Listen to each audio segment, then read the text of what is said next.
Climate in 2 minutes. Extreme weather events are becoming more frequent and intense due to climate change. Rising global temperatures lead to warmer oceans and increased evaporation, fueling powerful storms and hurricanes. As these events make landfall, they bring devastating storm surges, flooding, and erosion to our coastal areas. The Philippines is a tropical archipelagic nation characterized by long coastlines, of which are of great importance due to their high productivity and provision of services that are critical to human well-being, including sources of food, livelihoods, protection against natural hazards, and tourism.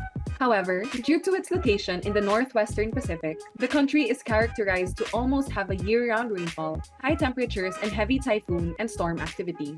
Filipinos are reliant on marine and coastal resources to support their households but are highly exposed to coastal risks and hazards.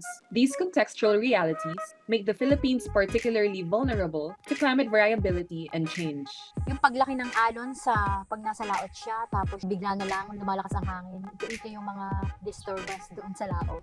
Tapos minsan makakasalubong nila yung mga marine debris, yung maraming kumakapit sa kanilang mga net nila na panghuli ng isda, yung mga basura na nadadala ng alon. Kung minsan po malakas, malalaki ang alon po, hindi na po nakakapaglaot yun. Yung paggaganyan po, nakakalaot sila. Pero pag malaki na po ang alon, hindi na po. Dahil siyempre malilit naman po ang bangkay, hindi nakakapag-anak buhay po. Pag bumabagyo naman po, nakakaranas din po kami dito ng storm surge. Katulad po doon sa kabilang baryo na talagang naalis yung barangay road, tinamaan ng storm surge. Erosion, a natural process, is accelerated by climate change. Rising sea levels and stronger waves erode coastlines, stripping away precious land and jeopardizing coastal communities.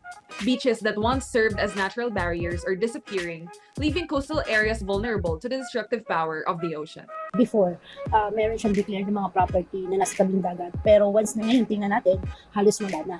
Kasi tumataas na yung level ng tubig sa dagat. Dati malayo talaga ang dagat, pero ngayon, ang kalbukan niya is nandun na sa dati hindi pa nakaabot. Yung aming pong seaweeds yun, medyo nagle-lessen kasi namamatay. Mataas na ang tubig, umiinit yung ilalim. Pero naghahanda na po kami na maghanap at gawin yung mga programs at projects na ibibigay sa amin. Although pinag-aaralan pa po namin kung paano ulit namin maibabalik ito.